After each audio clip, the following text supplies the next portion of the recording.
नमस्कार। का टॉपिक चक्रवात भूगोल से संबंधित है। पहला प्रश्न है, उत्तरी गोलार्ध में चक्रवाती वायु होती है। उत्तरी गोलार्ध में चक्रवाती वायु की दिशा किधर को होती? घड़ी की दिशा के विपरीत, घड़ी की सुइयों की दिशा के या उपरोक्त दोनों, या इनमें से कोई नहीं। प्रश्न क्या था? उत्तरी गोलार्ध की वायु की दिशा घड़ी की सुइयों की दिशा के विपरीत होती है।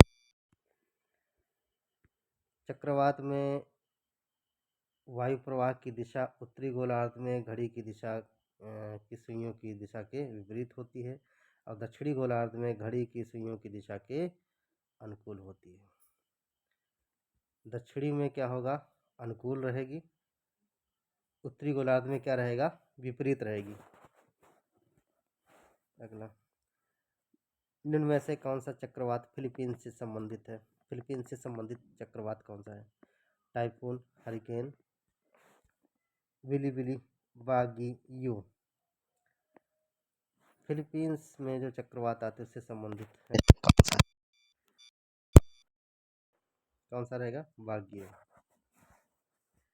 वागियो चक्रवात फिलीपींस में आता है। चक्रवात को बैगुओ के नाम से भी जाना जाता है। ग्लोबल वार्मिंग के कारण आवृत्ति और तीव्रता बढ़ रही है। ग्लोबल वार्मिंग के बढ़ इसके कारण किसकी आवृत्ति और तीव्रता बढ़ रही है? तूफान की, चक्रवात की, आंधी की, उपरोक्त किस तो ये सभी रहते। तूफान भी बढ़ रहा है, चक्रवात, आंधियों की संख्या भी आ रही ज़्यादा। ग्लोबल वार्मिंग के परिणाम स्वरूप ग्लेशियरों के पिघलने के कारण समुद्री जलस्तर में वृद्धि हुई है। सूखा के भी परिणाम होंगे। तूफानों की तीव्रता में भी वृद्धि हुई है। सूखा के बाढ़ के परिणाम ग्लेशियर पिघल ही रहे हैं, उसकी वजह से भी तूफानों की तीव्रता में भी वृद्धि। ग्लेशियर का पिघलना भी खतरनाक है। वह चक्रवात जो कर्क रेखा मकर रेखा के मध्य उत्पन्न होता है। कर्क रेखा और मकर रेखा के मध्य उत्पन्न होता है चक्रवात। शीतोष्ण कटिबंधीय चक्रवात, पवनीय चक्रवात, उष्ण कटिबंधीय चक्रवात या उपरोक्त सभी। या पवनीय नहीं तो पवनीय बोलते हैं, पवनीय। ठीक है, कौन सा हो जाएगा? जो कर्क रेखा मकर रेखा के मध्य उत्पन्न होता है। चौथा नंबर, ये उष्ण कटिबंधीय चक्रवात रहेगा। उष्ण कटिबंधीय चक्रवात को भिन्न भिन्न क्षेत्रों में भिन्न भिन्न नाम से जाना जाता है। ऑस्ट्रेलिया, चीन, संयुक्त राज्य अमेरिका, भारत आदि देशों में प्रमुखता से आते हैं उष्ण कटिबंधीय चक्रवात। हरिकेन चक्रवात संबंधित है। जो हरिकेन चक्रवात है किससे संबंधित है? पांचवा प्रश्न है, Bharat, Japan, Bharat, USA, Australia. USA से संबंधित हरिकेन। देखिए, हरिकेन जो है उष्ण कटिबंधीय चक्रवात है जो संयुक्त राज्य अमेरिका में आता है। उष्ण कटिबंधीय चक्रवातों को विभिन्न देशों में भिन्न भिन्न नामों से भी जाना जाता है। ऑस्ट्रेलिया में कैसे जाना जाएगा? उष्ण कटिबंधीय चक्रवात, जो विली के नाम से। चीन में टाइफून के नाम से। भारत में चक्रवात, यूएसए में हरिकेन के नाम से जाना जाता है। टॉर्नेडो नामक चक्रवात से प्रभावित देश। एक चक्रवात है टॉर्नेडो, इससे प्रभावित देश कौन सा है? इटली, ब्राज़ील, यूएसए या न्यूजीलैंड। 6 नंबर है, यूएसए प्रभावित होता है टॉर्नेडो से। यूएसए के वृहत मैदानी क्षेत्रों में ध्रुवीय ठंडी वायुराशियां एवं मेक्सिको की खाड़ी की गर्म आर्द्र उष्णकटिबंधीय वायुराशियों के मिलने से भयंकर चक्रवात विकसित होता है। इसे टॉर्नेडो कहते हैं। कैसे कैसे विकसित होगा टॉर्नेडो? यूएसए के ऐसे मैदान जहाँ पर ध्रुवीय ठंडी वायु राशियों और मेक्सिको की खाड़ी में मौजूद गर्म आर्द्र उष्णकटिबंधीय वायु राशियों के मिलने से भयंकर टॉर्नेडो नामक चक्रवात उत्पन्न होगा। इनमें से किस क्षेत्र से हरिकेन संबंधित नहीं है? इसमें क्या कह रहे हैं? नहीं है। हरिकेन किससे नहीं है? फ्लोरिडा से, टेक्सास से, वेस्ट इंडीज या मिलान। 7 नंबर। तो ये डी से, मिलान से नहीं होगा, इटली में नहीं आ रहा है। मेक्सिको भी इसमें शामिल है। तो हरिकेन किस किस से संबंधित हुआ इस हिसाब से?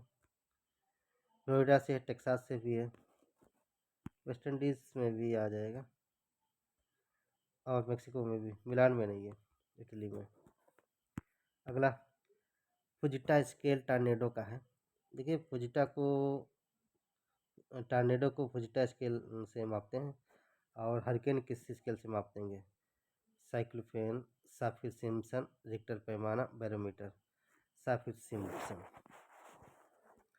कैरेबियन सागर को प्रभावित करने वाले चक्रवात है, जो कैरेबियन सी है इसको प्रभावित करने वाले चक्रवात, नरगिस, आयला, टार्नेडो, विली। टार्नेडो बहुत बड़े पैमाने पे। नौ का सी।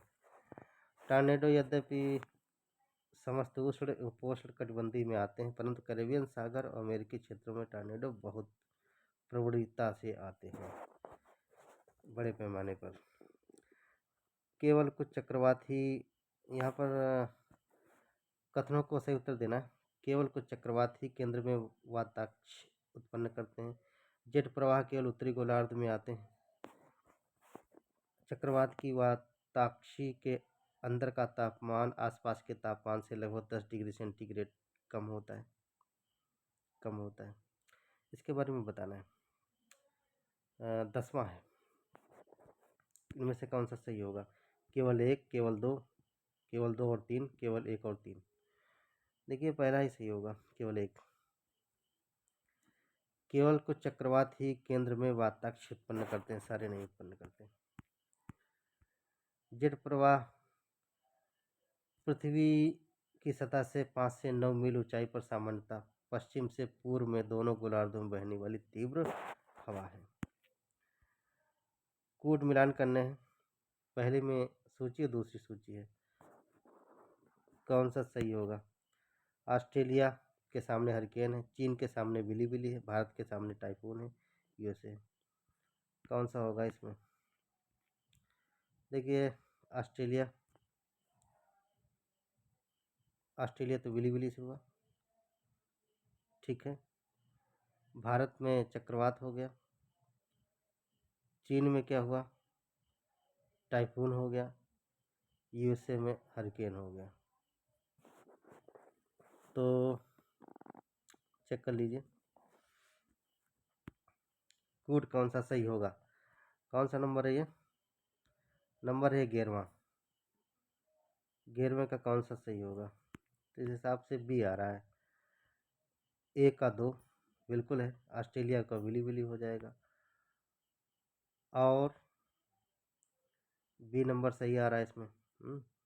फिर बी का 3 है, बी का 3 बिल्कुल सही है। चीन का टाइफून हो जाएगा, चीन किसका हो जाएगा? टाइफून। भारत का चक्रवात, यूएसए का हरिकेन, और ऑस्ट्रेलिया का विली। तो ये थे महत्वपूर्ण, ज़्यादा नहीं बनाया, इनको पहले समझें फिर कुछ चीज़ें डिटेल में बताई जाएंगी। धन्यवाद। नए लोग चैनल को जरूर सब्सक्राइब करें।